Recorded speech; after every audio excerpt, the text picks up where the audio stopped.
but for the greater visibility of our Vivekananda Vigyan Mission, the various people who listen to it also at the national level, the Vigyan Bharati, I thought I will do a kind of a little at least a semi-formal introduction to Professor Suman Chakravarti. So Professor Suman Chakravarti is currently the Institute Chair Professor at IIT Kharagpur and Sir J.C. Bose National Fellow. He is currently the Dean of Sponsored Research and Industrial Consultancy at IIT Kharagpur. He is of course a professor in the Department of Mechanical Engineering. He has been the former head of the School of Medical Science and Technology. He has this very rare distinction of being a fellow of both the American Physical Society as well as the Royal Society of Chemistry. So, you rarely find, that people who are fellows of both Physics Academy and the Chemistry Academy.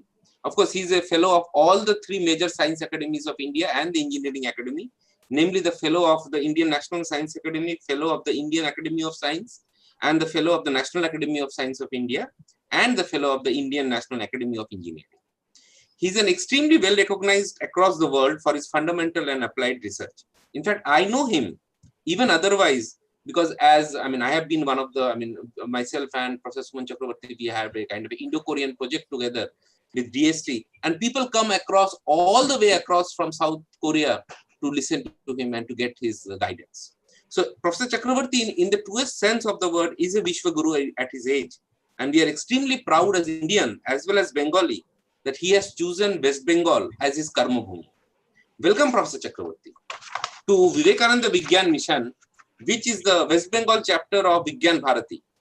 Just for a little introduction, Vigyan Bharati, or Viva, which we call it in short, is the world's largest science movement which intends to impart Swadeshi spirit of science amongst Indians. We believe that any advanced society has to have a strong connection with its glorious scientific heritage for an illustrious future. A society where scientists are nationalist and inquisitive progresses in all directions. So Vigyan Bharati amalgamates this nationalist feeling with scientific spirits. Now let's request Professor Chakravarti to share his vision and wisdom on the research in his laboratory. Thank you and welcome, Professor Chakravarti. So thank you, Professor Dotto, and several other dignitaries who are present here. And it's an absolute honor to present work in a platform which not only discusses good science, but also in the spirit of development, which is for the broad national interest. So many of the Indian scientists are doing outstanding research work, much better than many others. Typically, we always, those who are in engineering, sometimes we lament that what we are doing actually, top scientists are much better than in their endeavors towards understanding science. So India had been having outstanding scientists. India has and India will continue to have. What has been missing in Indian science is a sort of an activity which originates from a fundamental interest for national development. Most of the times, Indian science originates from what big scientists in big labs outside in the outside world are doing, and we sort of somehow become followers to that. In the process, we do some work which is at best incremental. It gives good publications in reasonable journals. It sometimes good citations, but we are more followers than trendsetters. Indians can be trendsetters only when we start working on problems which are very, very Indian problems. So today, whatever I am going to present is an example of that. Although it's a global issue, definitely I'm going to talk about our most recent work on COVID-19 detection, which is itself a matter of global interest because of the global nature of the pandemic. But I will tell you, and in fact, I will try to share my vision about how we have taken up this journey from an extreme India-centric consideration, and that also typically rural India. So I will share my screen and start with a PowerPoint presentation. It may take a little bit of time to load. It always happens. I do not know, but just let me.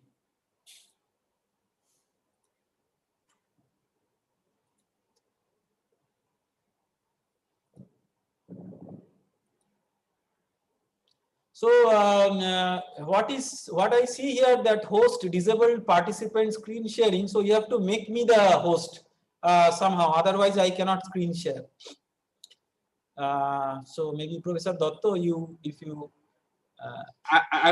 I'm just trying. Yeah. Just so if you click my name in the right hand side, there will be 3 dots. So there you can make me host. So you just go to my photo that you can see in the screen. So if you go to the right top, you will take your cursor there. You will see 3 dots, and out of that, there could be one option of making me host. So if you do that, then I will be able to upload my presentation.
So still screen sharing is disabled. Okay, now I think I will be able to do. Yeah. Yeah. Yes. Now you are the host. Yeah. Okay. So I have shared my screen, and it will slowly come to all of your computers or mobile, wherever you are watching. So just let me know if you can see it. Yes. Okay. So I will make it full screen, and then go ahead. So this is a summary of our very recent work on COVID-19 diagnostics, which started all around the end of March, when we decided that there should be a very, very unique innovation that need to come in the way of disease diagnostics that should positively impact the way in which this disease is detected, not primarily in big cities or sophisticated labs, but actually at underserved locations which are deprived of basic amenities and facilities. Our research group at IIT Kharagpur did not start this work all on a sudden. We have been actually doing similar kinds of activities for a reasonable period of time, where the objective or the vision has been to develop technologies for affordable healthcare which reach and impact the last line of Indian population. This is a report published in the Economic Times sometimes in July 2013, so 7 years back, where it summarily says what we all know, that majority of the advanced healthcare facilities are centralized in urban scenarios or urban places, whereas the rural India is deprived of even the basic primary care. What is the reason? People talk about these reasons in all forum and all of us are aware of this. The common reasons which are cited, that good doctors do not want to go to villages. Why good doctors? Highly trained nurses, highly trained technicians, they also possibly find better jobs in big cities. There are obvious barriers to access because of distance related factors, high secondary cost, etc. There are, of course, some brick and mortar rural healthcare facilities. I have very, very personal experience about this because I have myself participated in many, health camps where we have, used our diagnostic devices. And what we have realized, that although those facilities are there in brick and mortar, they may not function to the extent in which people expect. So all these are problems, and these problems need intervention. But while discussing about these problems, people often forget that the conventional technologies which are developed by high-end research in advanced countries do not or may not work in extremely harsh rural environment. So this is something which is very, very important, but often forgotten by everybody.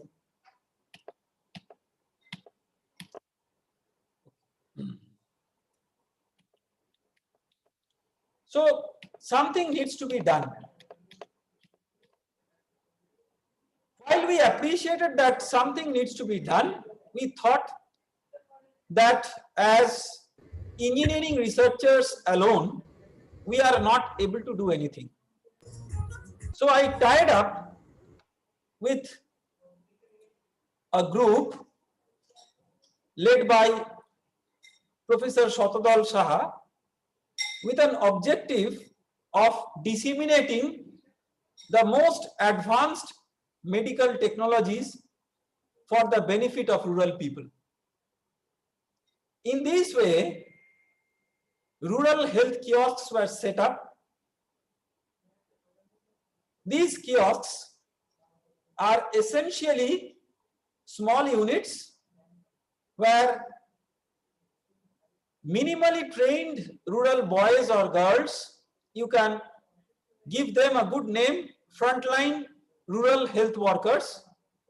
They interface with the patient and they record or tabulate the problems that are faced by the patient in the form of a software which is driven by medical algorithm, and slowly, lots of aspects of artificial intelligence, machine learning, all these things have been brought into the ambit of such software to make it more effective. Now, after the data is entered, along with maybe some images of certain parts of the body of the patient, along with some basic data like body temperature, maybe blood pressure, all these things, these are transferred to a doctor who is sitting in the big city, and via telemedicine the doctor gives recommendation. This has a business model and the patient has to pay a minimal amount.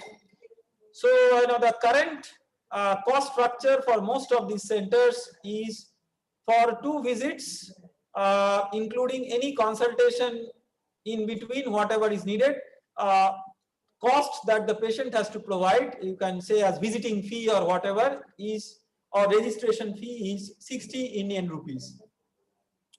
So of course it is not prohibitive, but it doesn't include 2 of the important things. One is the medicine and the other is the diagnostics. When the patient is first time interfacing with the doctor, whatever recommendation the doctor will give will include minimum medication sometimes may not be, any major medication, but also some essential diagnostics. And nowadays, hardly there are doctors who want to advance their treatment procedure without getting results from some basic diagnostic tests. And that becomes the bottleneck.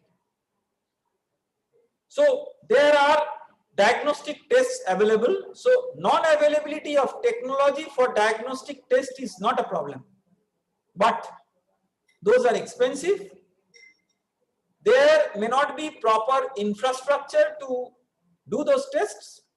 There can be large time gap between the test and the results, inaccuracy, delay due to distance related factors, and of course, very, very serious scientific issues considering reagent stability. The reagents that you are using for diagnostic tests, they may not be stable if they are kept in an uncontrolled environment for a long time. So what this situation demands for is a collection of disruptive innovations in diagnostic technology. And every innovation has I should say, every innovation should have a motivation. And this table summarizes what are the important motivations that drive the technology development in this area. All of us who have gathered today are very much familiar with the high grade of power supply which is available in our labs, mostly uninterrupted, good quality power.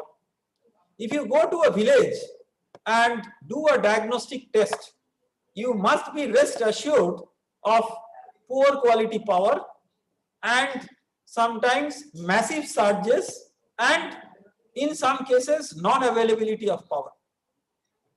If you go out of the lab environment, you will confront with extreme dust, dirt, heat, humidity, and any of your technology developed in the lab is actually not trained to survive in those conditions. You do not have air conditioners in most of the rural units. You may have some small refrigerator units to store things, but limited. For example, there are certain chemicals which require -80-degree storage, and this is very, very important because this is very, very critical to the ongoing work on vaccine development and vaccine delivery. That is the next stage of intervention in COVID-19. So reagents may degrade not only due to the storage problem but also due to uncontrolled handling and transportation. For innovative technologies, the supply chain of the products doesn't exist. Trained technicians to do the test may not be available. You may have everything. Maybe government has given a high level of subsidy to install a very high-end machine, but who will run that machine? So trained technicians are not available. And finally, the technology is extremely price sensitive. So if the cost of a medical product, or as a matter of fact any product, is beyond the critical limit, nobody will afford it and go for it. So all these are true in a generic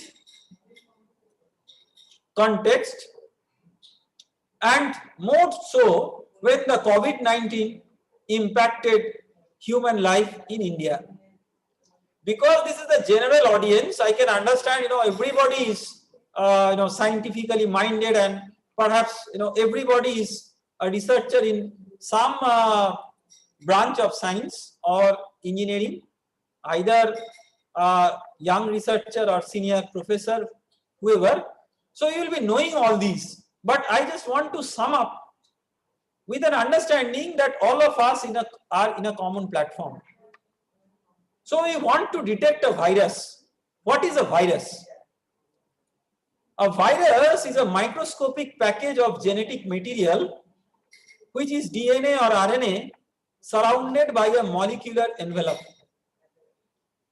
DNA is a double-stranded molecule that is found in all organisms, which holds the genetic code or blueprint, and essentially contains information on how these organisms are made and how they develop.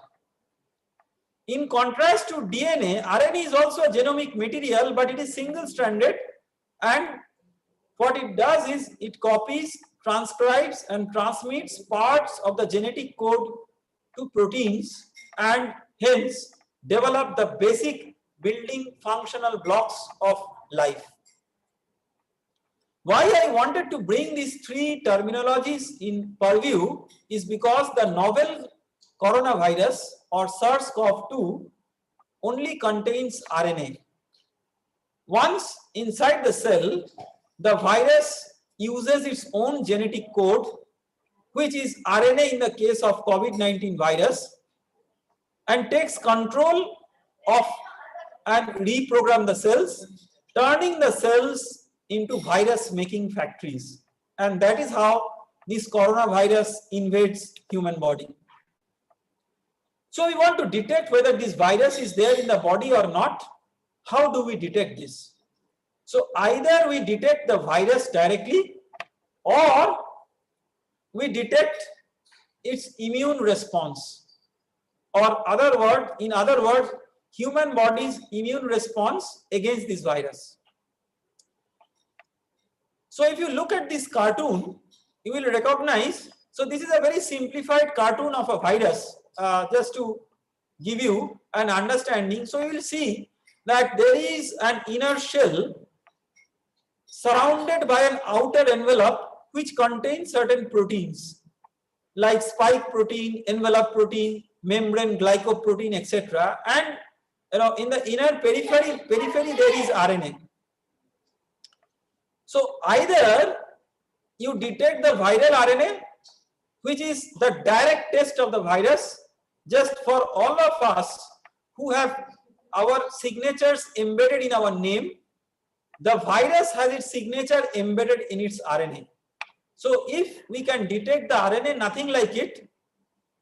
If we cannot, the possibility is that we can also try to detect these peripheral proteins in the form of viral antigen, and that is known as the rapid antigen test, which is there available. It is also possible that instead of studying the virus in this way, we study whether a person has got infected and developed antibodies against the virus, and that is commonly done by an antibody test based on blood, which is known as serology testing. The problem with the serology testing is that it takes several days, if not more than a week, to develop the antibody against this infection. And by that time, this patient in an asymptomatic manner might have spread the infection by mixing with others in the community. So this immune response test is very important to make social surveillance about the disease, how it is spreading, but not very effective for early stage detection. The rapid antigen kit, which is commonly used on a mass community level, is also not very effective. The reason is that typically the concentration of this virus, viral antigen in the saliva, which is commonly used for the rapid antigen test for this COVID-19, it is very, very low until and unless the viral load is very high. So with the rapid antigen test, even if the person is infected in the early stage, it may come out to be negative. So this false result where the patient is positive but it is actually showing negative, that impacts the decision, and hence the RNA-based test appears to be scientifically the most robust. But all positive things come up with constraints. The issue with the RNA-based test is also of no exception. Nowadays, everybody in the road also have heard about RT-PCR test. It is very, very important to understand what is this RT-PCR test, because the new test that we have developed is something which in principle has a conceptual analogy with the RT-PCR test, although that is not exactly RT-PCR test. So this RT-PCR test, what it does is it tries to recognize the virus. These three are the broad steps to do the RT-PCR test. First is the collection of swab from the patient sample. It could be nasopharyngeal swab. In India, as per ICMR guidelines, the RT-PCR test will normally consider nasopharyngeal swab but not saliva. But you can do similar kinds of tests with saliva sample as well. Once you have this sample, you need to extract RNA from that. In the process, what you have to do, I'm explaining this in very simple terms. I know that there are high-level chemistry professors who are sitting here. Pardon me, because neither I am a specialist nor I'm intending to present myself as a specialist. So what I'm doing is I'm presenting it in a very simple way so that even high school students can also follow. So what you have to do is you have to remove the substances such as proteins and fats from the swab or saliva and extract only the RNA present in the sample. This extracted RNA is a mix of the person's own genetic material, which includes everything, and if present, the virus's RNA. That means if the person is infected, then the RNA of the virus, otherwise, other genetic materials. Now, with an intention of detecting this RNA, we have to understand that directly detecting RNA is very difficult. The reason is, number one, RNA is very unstable by its nature. Second is that if you want to detect something, you want to amplify to make it a high concentration substance, but RNA cannot be directly amplified. So RNA can be converted to DNA, and that DNA can be amplified in the same way in which you can photocopy a large number of copies in a photocopy machine. That photocopy machine is the so-called real-time PCR machine. So the RNA is reverse transcripted. So this name RT, it is very confusing because it is reverse transcription. That what we mean, that RNA is converted to DNA, but this is often done in a real-time PCR machine. So real-time is also RT. So in that way, sometimes people confuse. But here we are, telling reverse transcription. So this reverse transcription requires a specific enzyme which is commonly known as reverse transcriptase. So after the DNA is formed, which is called as cDNA or complementary DNA, this has to be amplified to large number of pieces, and what we require is some starting building blocks. Like when children in their toys make toy houses, they require small blocks to make the large toy house. These small blocks in this testing is known as primers. So with the primer, you start building the DNA strands, and then short fragments of DNA that are complementary to specific parts of the transcribed viral DNA are also added. In that way, in the real-time PCR machine, large number of copies are formed. This is known as thermal cycling. In heat transfer. In the language of heat transfer, it is cyclic heating and cooling process. So in this way, in every cycle, the numbers of DNA, they get doubled.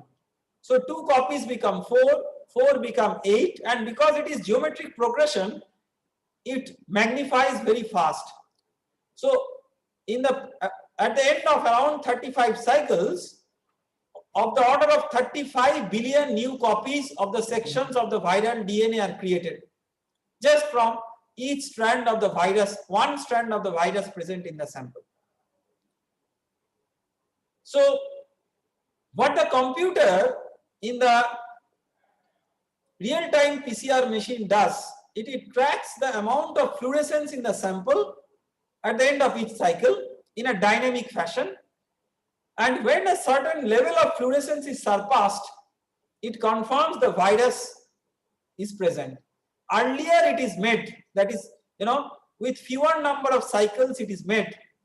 It means more severe the infection is. So this is commonly in RT-PCR test report is called as cycle threshold or CT value.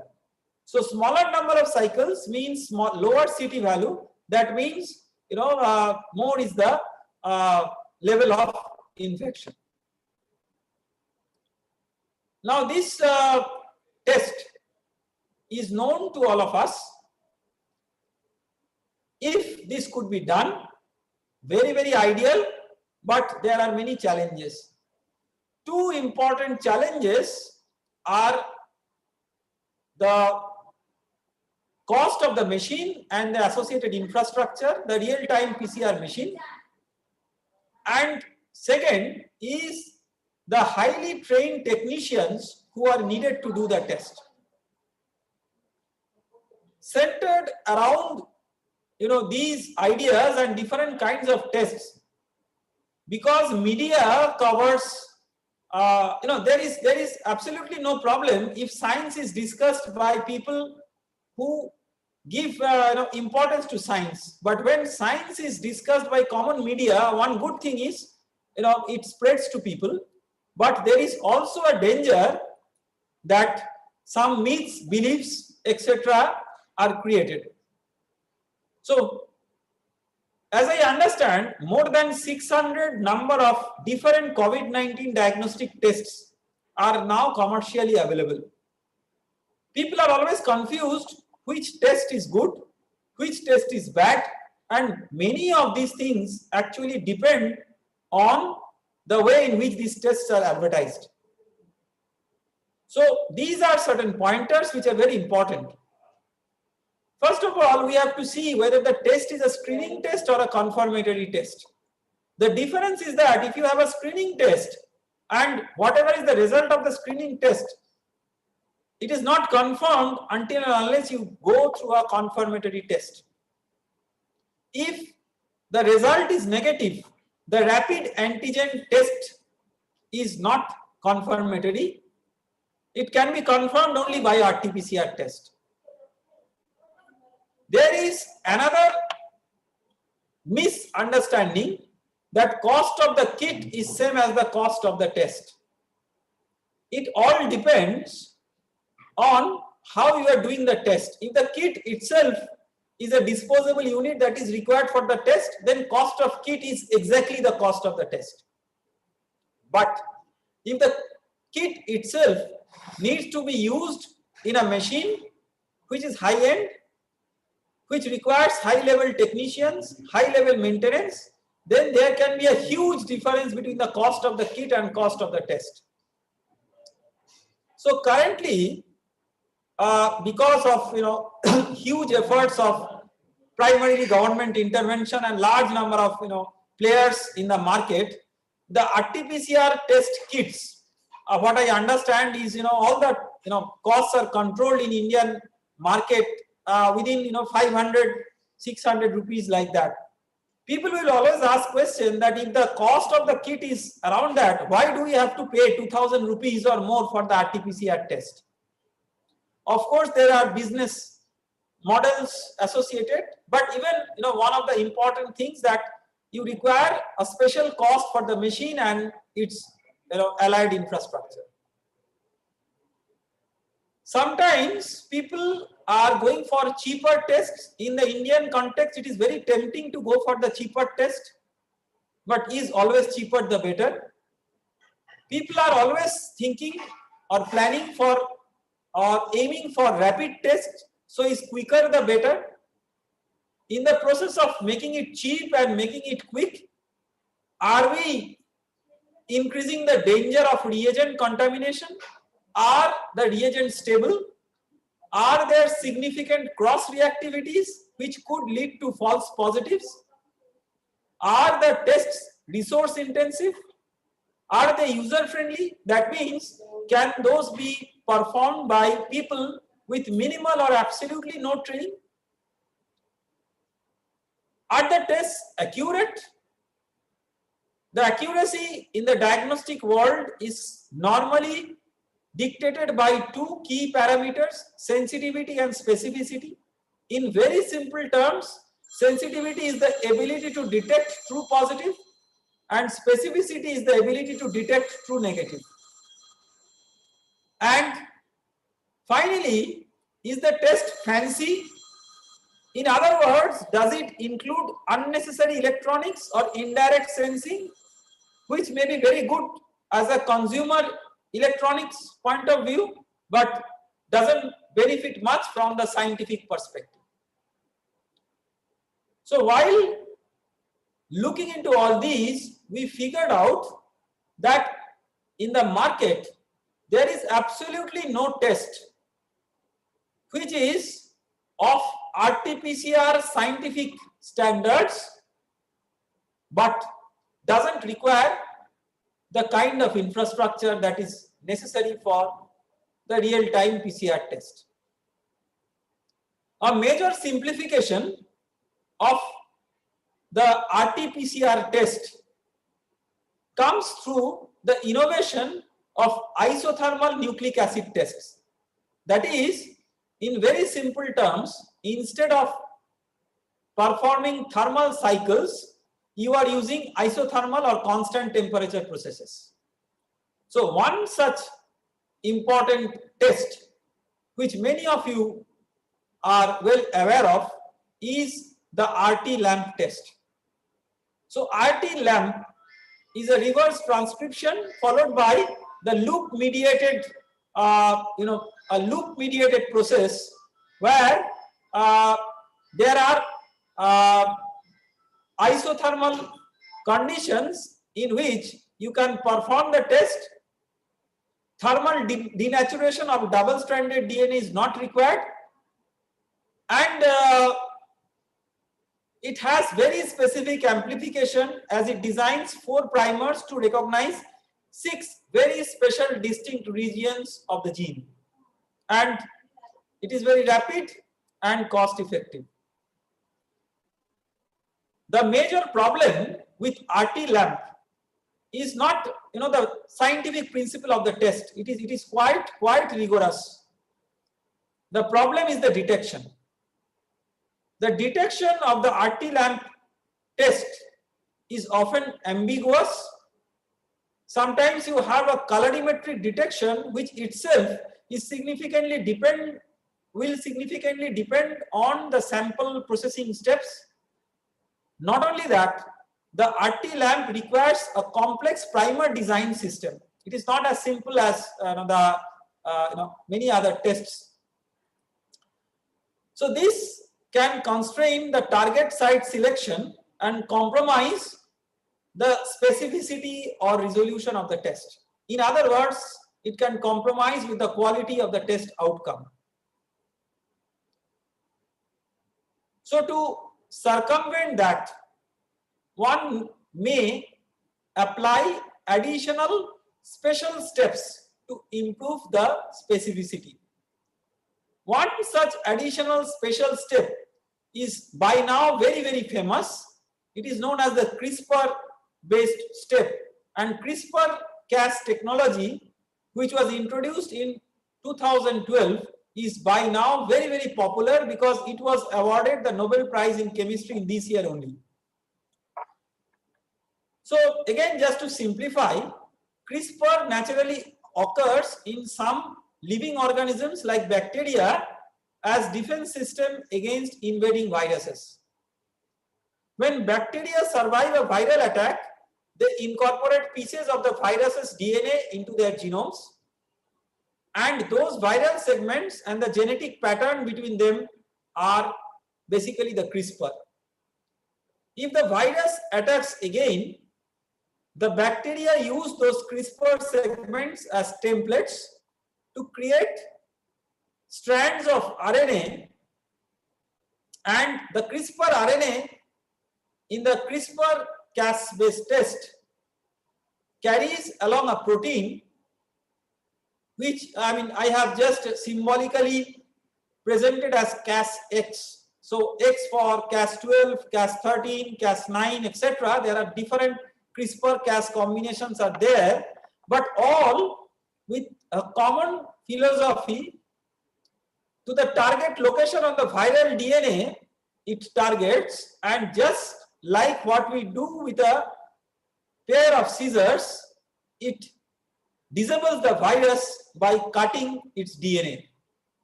And in this way, it adds to a specific detection step because it can be captured by a probing, and this CRISPR-Cas based detection step, this has been there for a long time. It's not a new technology.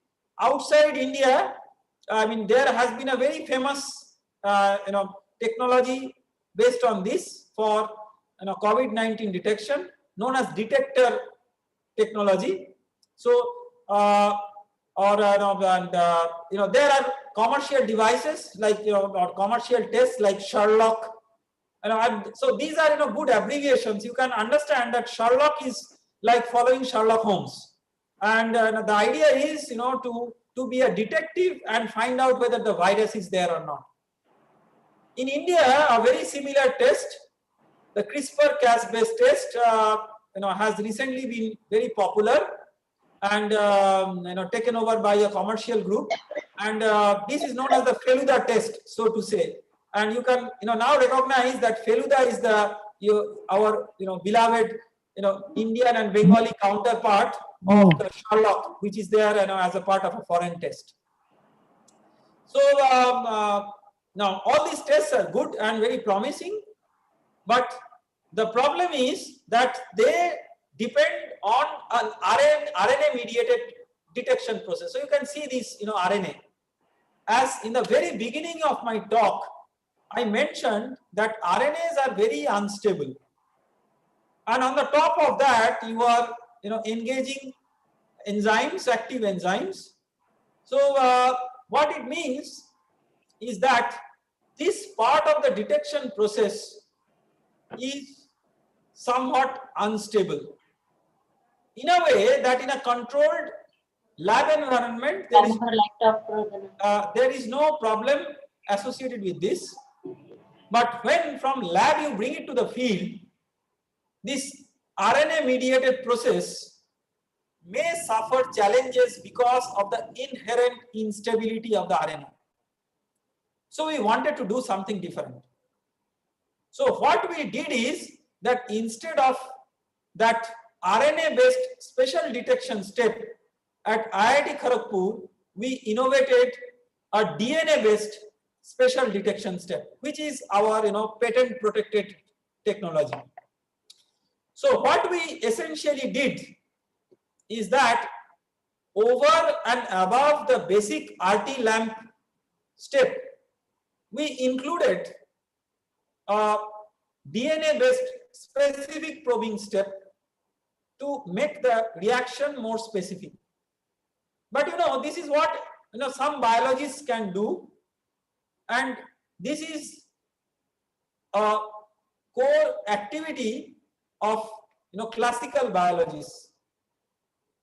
What we did is something very, very different and additive on the top of this innovation, where engineering comes, where heat transfer comes, and where fluid mechanics comes, where mechanical engineers like us find our space.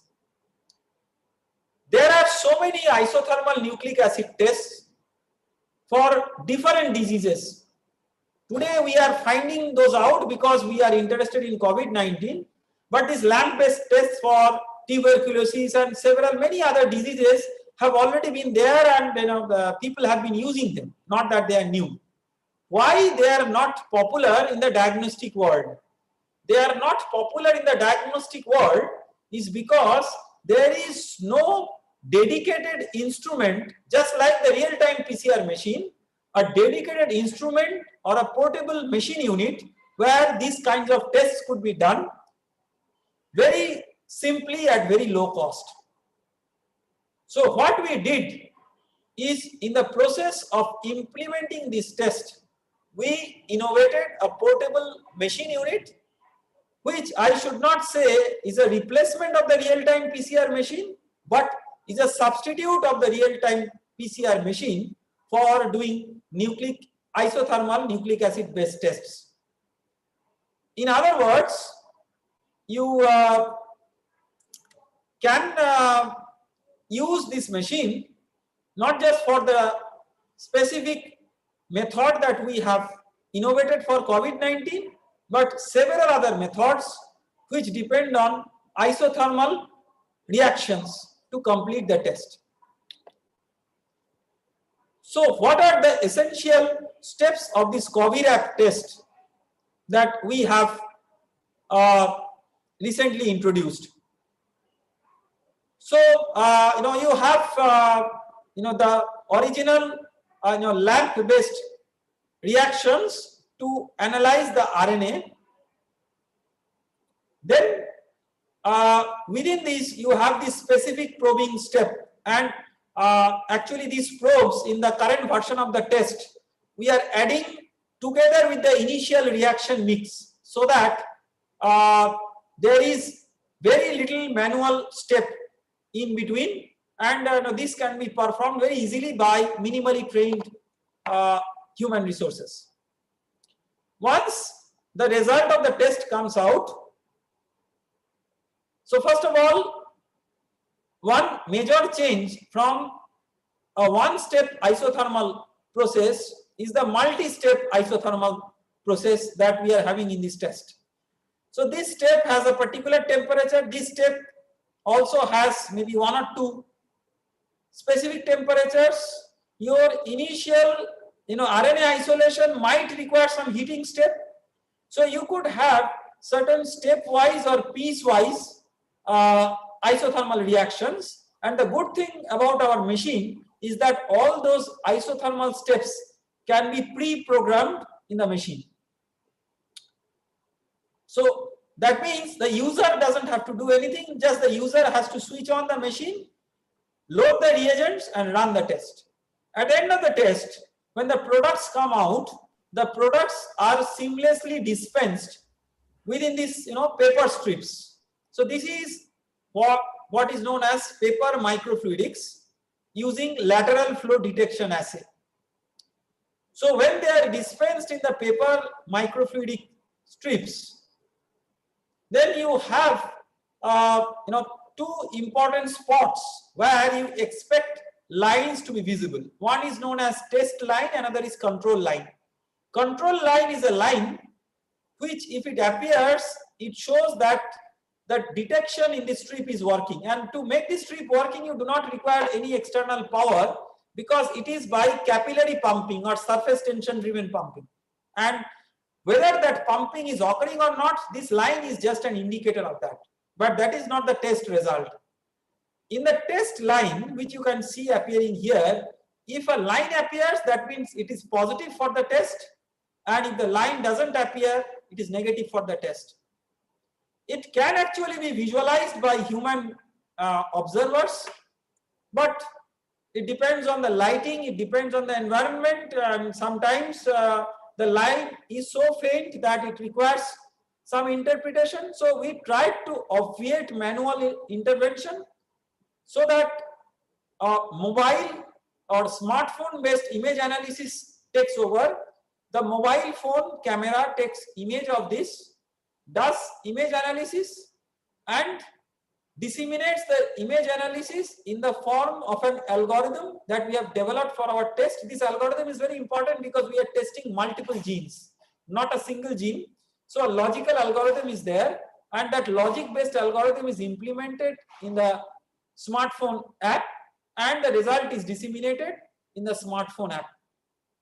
So the entire RNA analysis within this machine unit, starting from loading the RNA to getting the result, is around 45 minutes. If you add the RNA sample collection and RNA isolation or extraction, which can also be seamlessly integrated with the same process in the same machine, you can complete the test in about 1.5 hours. So I will go through some of the results.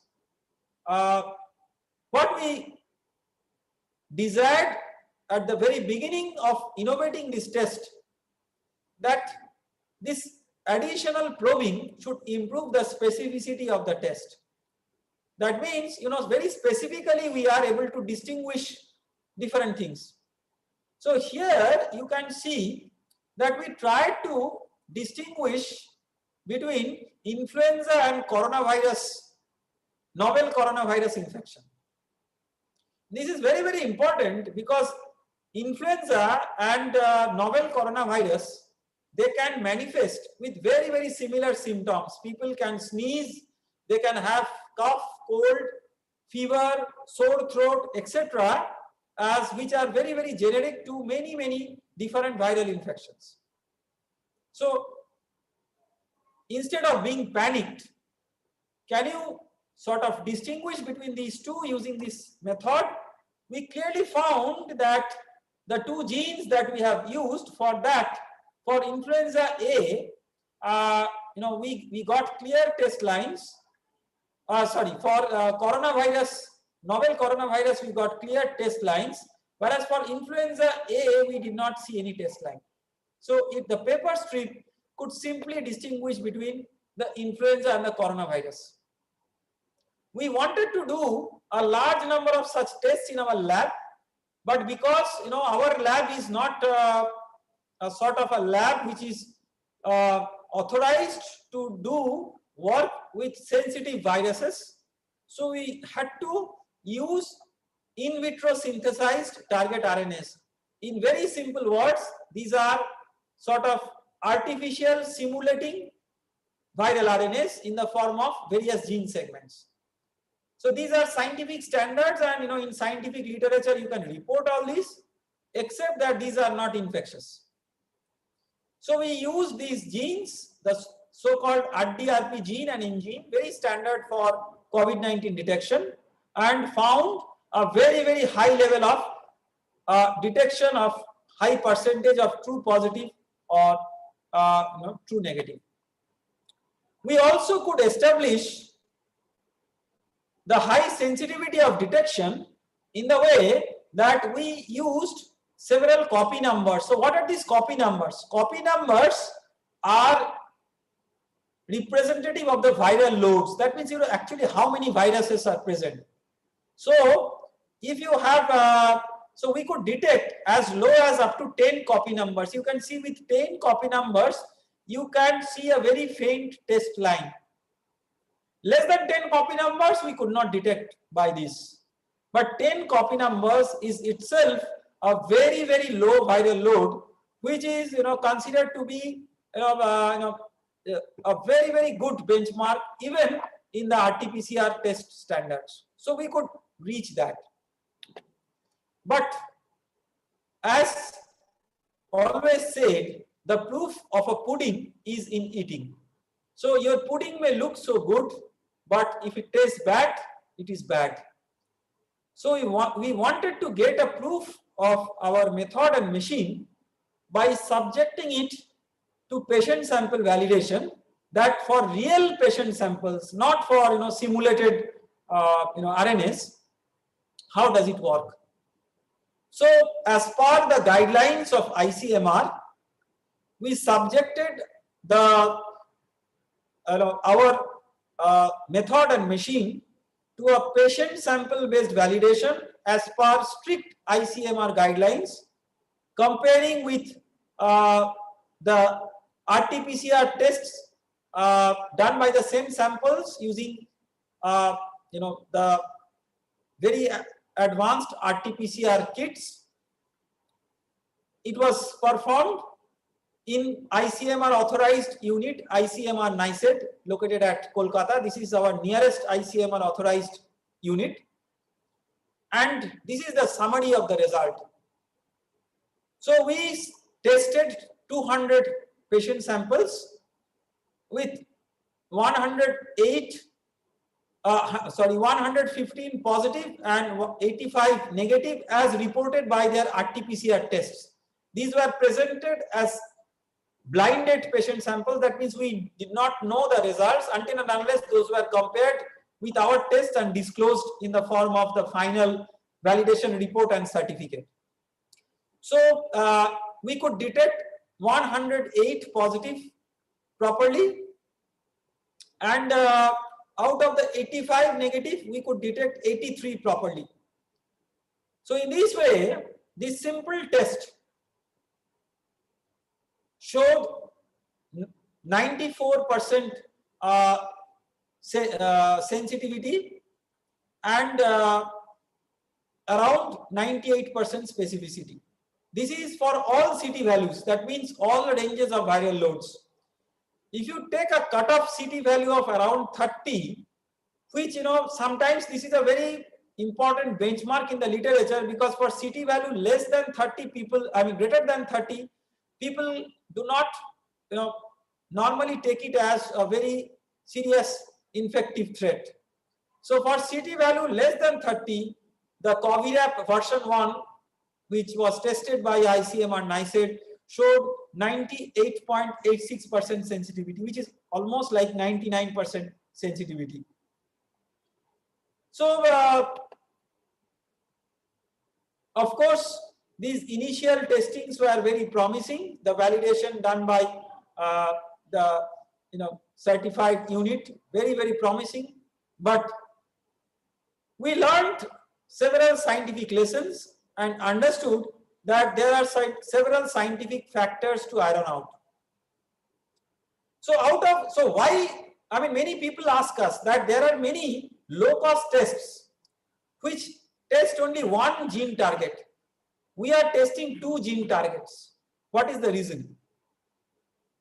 If you test one gene target, sometimes that gene target shows a negative result, which is false negative. It is because of the lack of integrity or identity of one particular gene, which may be due to RNA degradation, or which may be, or the loss of identity may result from mutations in the virus strain. And therefore, despite the patient being COVID positive, the single gene may detect it as negative. So multiple gene-based algorithms are more robust, and that is what we have developed. Once we have developed all these, we wanted to convert this technology to a point of care technology which can be used absolutely outside a controlled lab environment with certain modifications. So I will present you a very short movie. Do not misinterpret the movie, because this is not, the real compact point of care test. What it philosophically tries to explain is that how simply this test could be conducted in an uncontrolled environment by minimally trained personnel. So I will try to, go to a, or direct this to a movie link, and possibly I have to share it separately, that movie as it comes in the YouTube. So I will, stop share and, share this.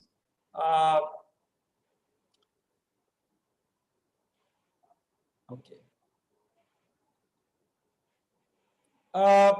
So hopefully you are able to see this movie which is going on. So this is that real COVIRAP box that we have innovated, and this is how it looks in a sophisticated lab.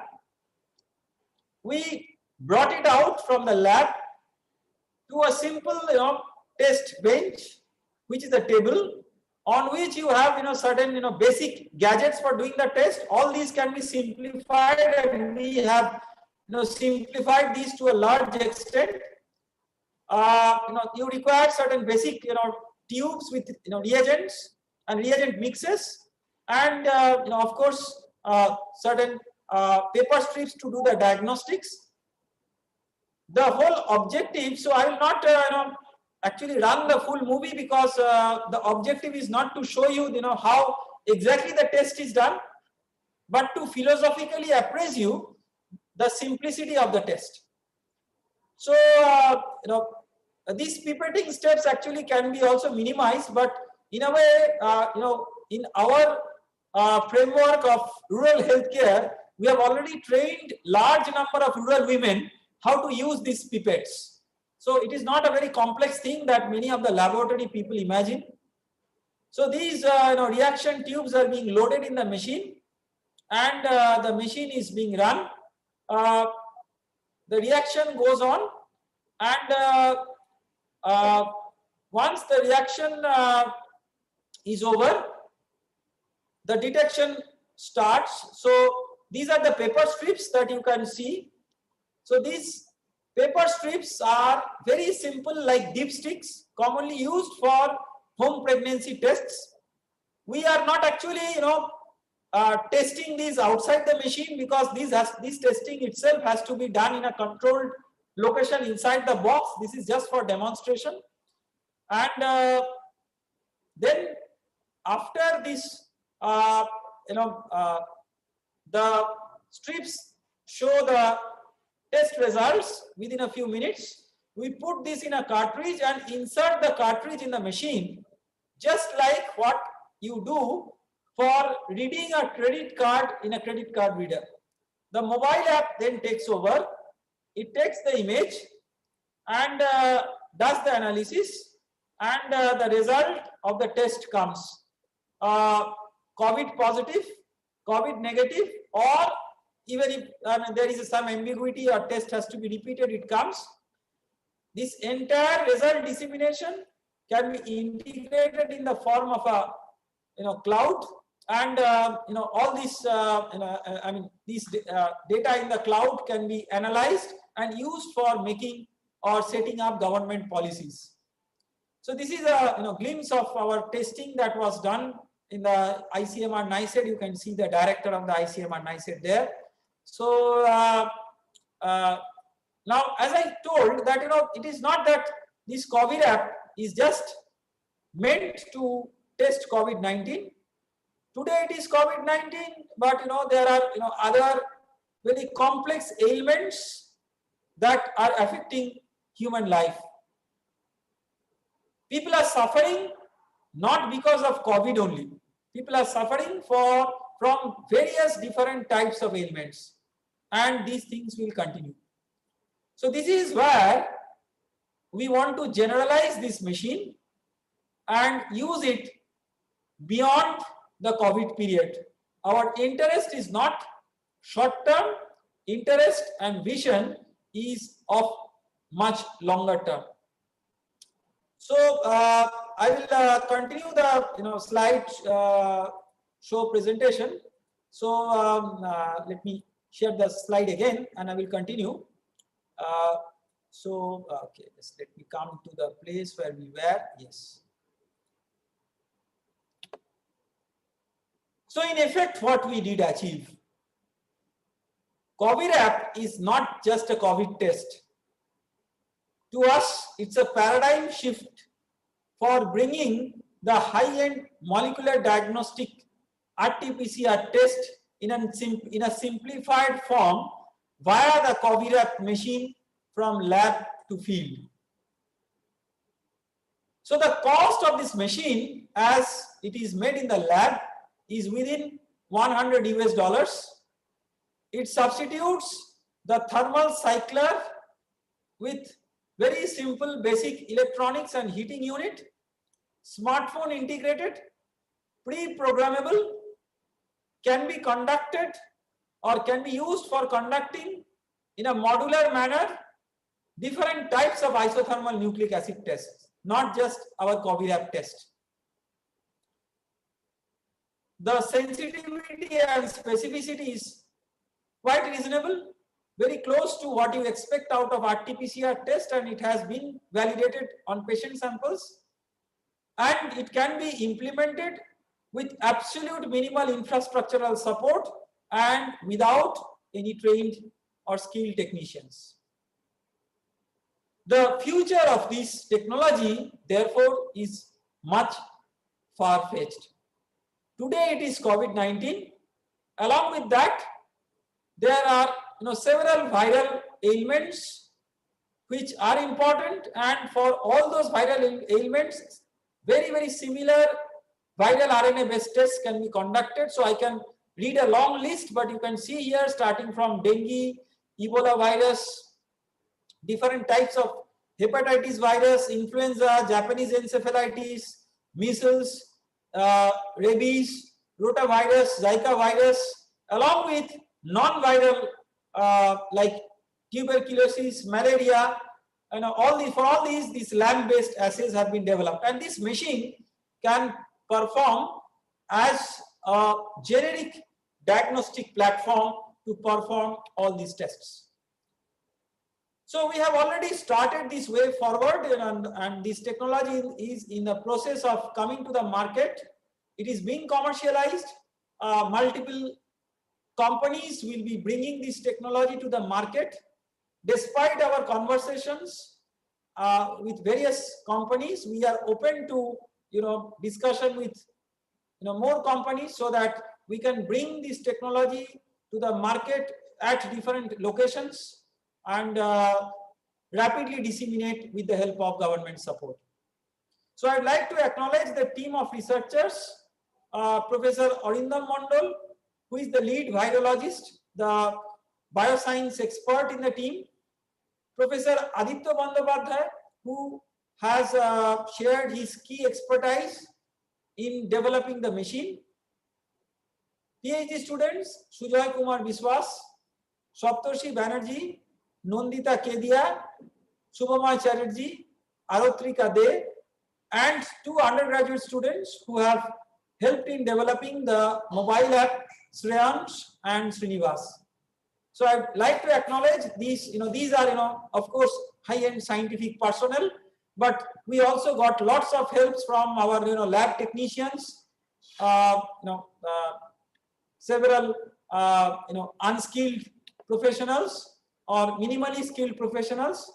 And finally, I would like to acknowledge, of course, the Institute, the Ministry of Education, Government of India, DSIR, Government of India, IIT Foundation, USA, and ICMR NICET for validating our tests. Thank you very much for your kind attention. It was a pleasure in discussing this technology. I'm sorry that in some cases I have oversimplified, but I hope that I could explain some of the very unique features that this test has. Thank you, Professor Chakraborty. Thanks a lot. Wonderful lecture. And so we would request Professor Aditya Bandyopadhyay to kind of moderate and collate the questions which people might have asked in the chat boxes. Thank you, Professor Dutta. Thank you, Professor Chakraborty, for this wonderful exposition on the COVIRAP machine. So let us begin the question answer session. Yes. So we have received over the chat a few questions in which, from what I understand, the questions primarily aim at understanding more on the role of the paper strip. That is what really goes on when you put a drop of the final product. Yes, this is a very interesting question, and comfortably, this is the part of the test where I can answer more convincingly. Because if somebody asks me that what is there in the primer of engine, I mean, it's very difficult for me to get into too much of a details. But this part, of course, I can answer. So, but Aditya, can you just pinpoint a few of those questions so that I can understand the question better?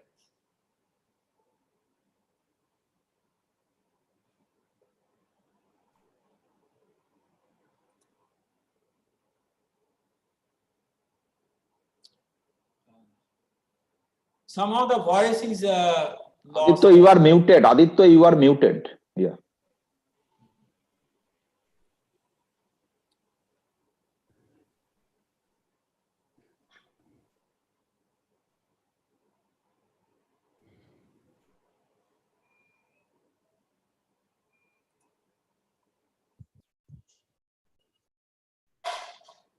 Hello, am I audible? Yes, Aditya. Okay, So yeah, so if you could at least divide these questions into few conceptual questions, then we can answer better. So let me break up the questions what have been put on chat.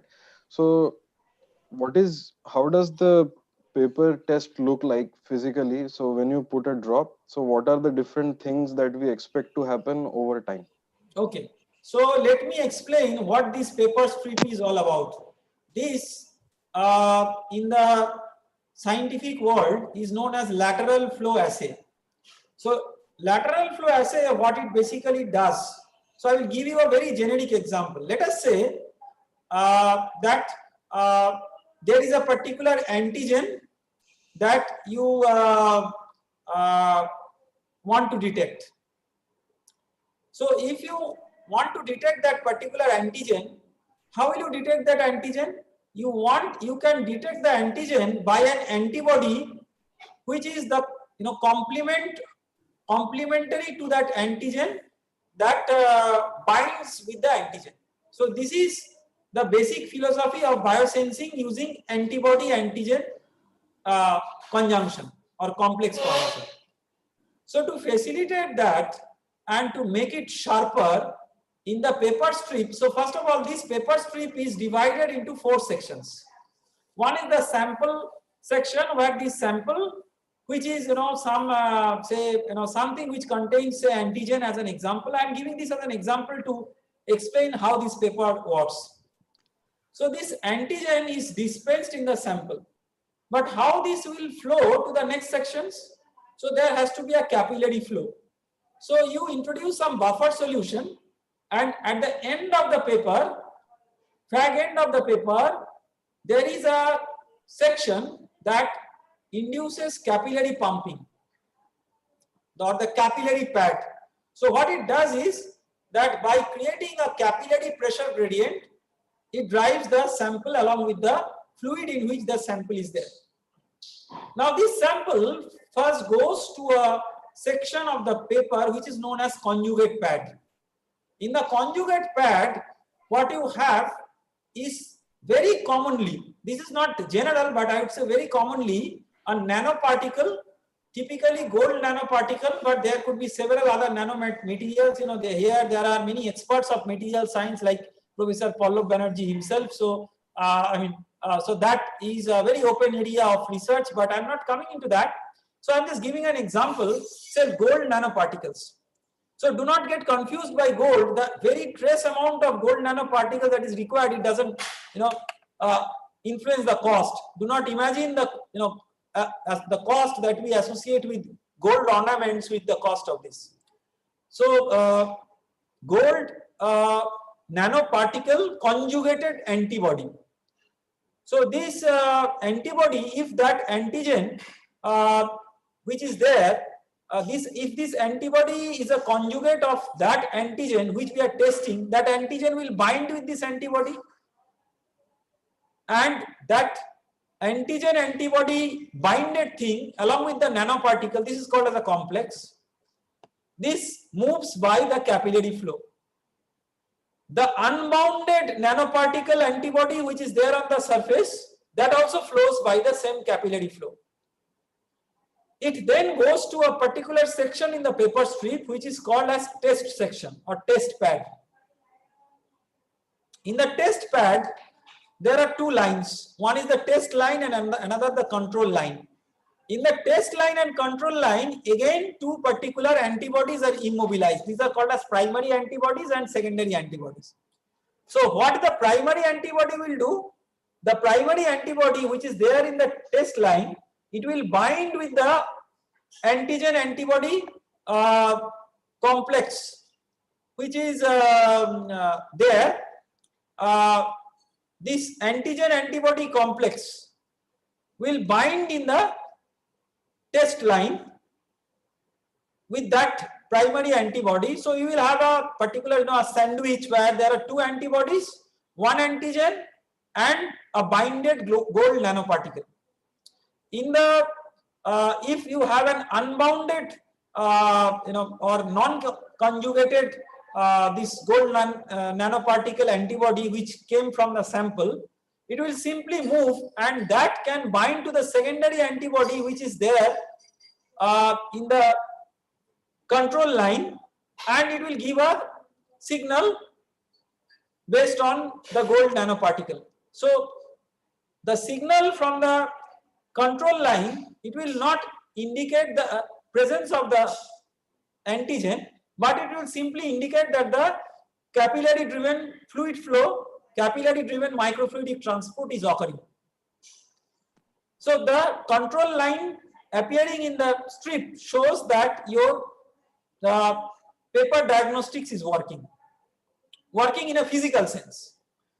Now, if there was the viral antigen, it would have bound with first the nanoparticle conjugated antibody in the conjugate pad, and then with the primary antibody in the test line, in the test pad, and that itself will generate a color because of the gold nanoparticle. So see, what is happening is you are trapping the gold nanoparticle somewhere, and that will generate a signal.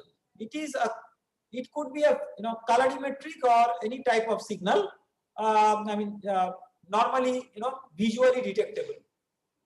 So the appearance of the test line in the lateral flow confirms fundamentally the occurrence of very specific antigen antibody binding reactions, and these antigen antibody binding reactions are actually specific to the test that we are all talking about.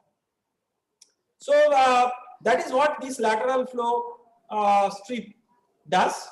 I hope I was simple enough to explain this. I of course have all the details of how lateral flow strip works and all those things, but I prefer to present those as a part of my microfluidics course lecture, but may not be a part of the seminar, because there are several microfluidic optimizations, design optimizations that you can do, and because there are experts in fluid mechanics in this particular seminar, including stalwarts like Professor Viswas.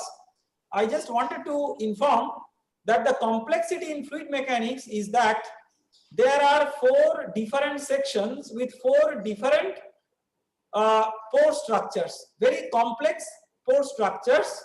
It is very, very challenging to develop a mathematical model of this fluid flow in this very, very complex combination of porous sections. Arbitrary complex combinations, randomly oriented, that we get in the paper. Why I wanted to bring this out is that many times when we develop technology, typically students may develop an impression that it is based on heuristics, because sometimes we tend to hide science for populistic reasons. But on the back end, extremely complicated science takes over. And the science ranges from thermal engineering, fluid mechanics, to chemistry and biological sciences. And that interdisciplinary effort makes a success of innovating such a step and such a machine. Thank you, sir. So I think this particular answer also addresses some of the other questions that people had about how it can differentiate between influenza. So it is the specific antigen antibody pair that Professor Chakraborty talked about. And the one question that is quite interesting is, in the case of mutation of the virus, will the paper strip test work in a similar fashion? Yes, yes, exactly. It will work in a similar fashion. In fact, that is the difference between, this is a very interesting question and very important question. I am very thankful to the person, whoever has asked this question, because this is a very fundamental question and I want to answer also fundamentally. See, what the rapid antigen test does is that the rapid antigen test directly performs the antigen antibody reaction without going it through the RNA, the DNA, and all those genomic material.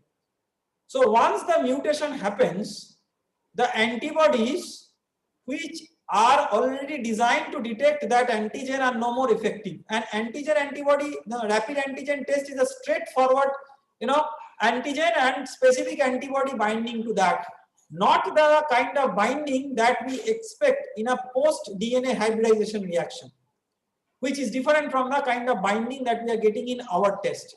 In the antigen based test, the antibody what is used is the well-known antibody, but when the virus has mutated, see, the coronavirus is a deadly virus because it mutates very fast. And because of the very rapid mutation, see, all these types of viruses mutate very fast. That is why even after vaccine comes, the influenza vaccine is to be administered annually, right? It doesn't have a long-lasting impact. So influenza time scale is about 1 year. The novel coronavirus could have a time scale of this mutation only a few months or even less than that. So the effectiveness of the vaccine in that perspective also needs to be tested. Coming to the diagnostic test. So if you are using that antibody and already the mutation in that has taken place, then your rapid antigen kit is no more effective. And all the antibodies which are currently being used for rapid antigen tests are off-the-shelf antibodies which have been commercially produced and standardized. So there has to be a huge scientific repository of developing custom-made antibodies as the viral strain mutates. And this is a very, very neglected area of research. And this must be promoted.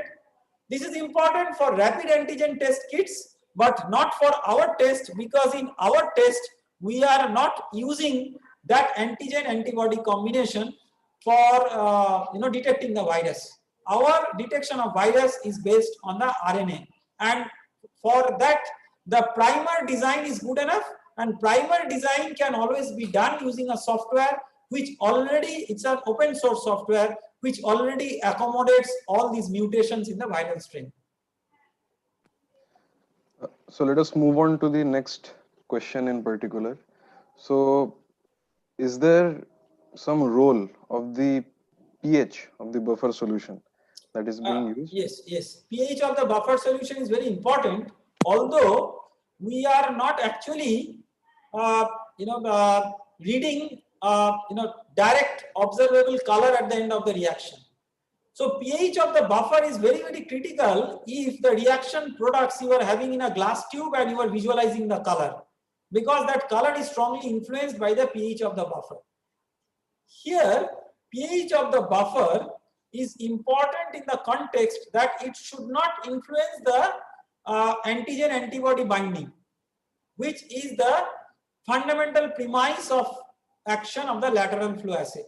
But we are not actually making any colorimetry detection based on the change of pH of the buffer. We are making a detection based on the success of the antigen antibody binding, which is reflected in the form of surface plasmon resonance. That is why these nanoparticles are so important. The gold nanoparticles, whatever visualization it is giving, it is not because of the pH based visualization. It is because of the physics phenomenon which is very well known to material scientists, surface plasmon resonance, which is very common to all nanomaterials. So let us wrap up this particular Q&A session. So what are the ways in which people can contact us for receiving some training in how to handle the COVID app box? See, we are very open to training, but at the same time, what we are doing, and of course, Aditya is very much aware of this initiative. We are further sort of improvising on this COVID app box to an extent that the user will find it more comfortable to use it.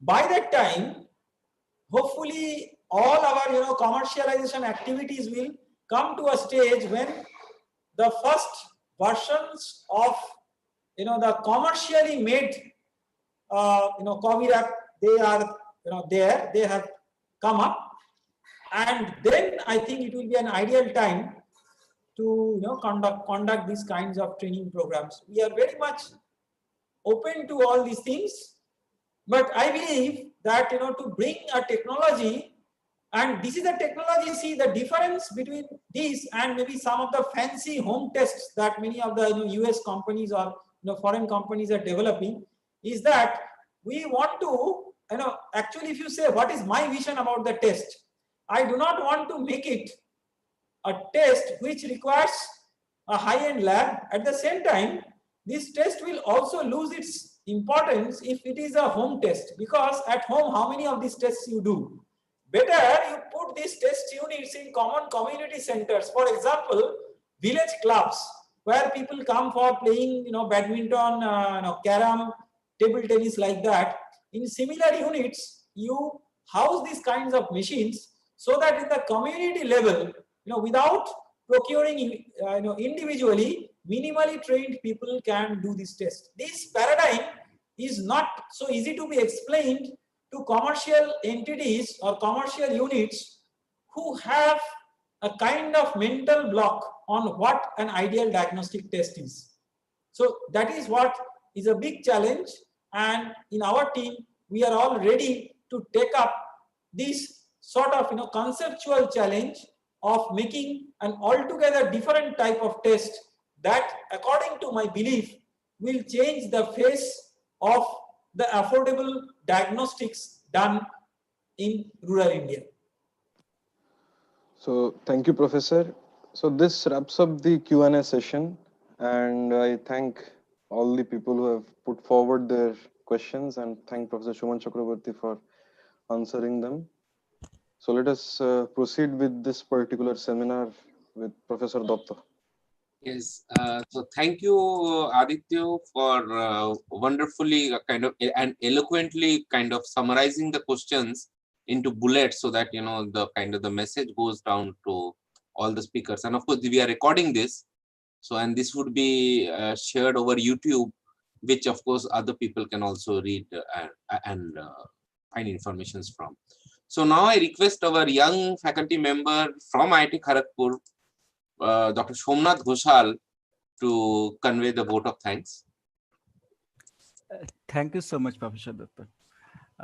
I really thank to Professor Chakraborty, our very own Shumanda, actually, and beloved Shumanda, for presenting such a very beautiful, talk and impactful research in this platform.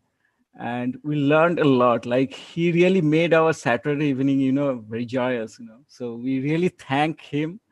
I really thank to Professor Datta from Indian Association for the Cultivation of Science for coordinating this program. I thank Dr. Aditya Bandyopadhyay from IIT Kharagpur itself, for conducting this question and answer session. I thank Professor Paulo Banerjee, our president from Vivekananda Vigyan Mission, the West Bengal chapter of Vigyan Bharati, for helping us to organize this event.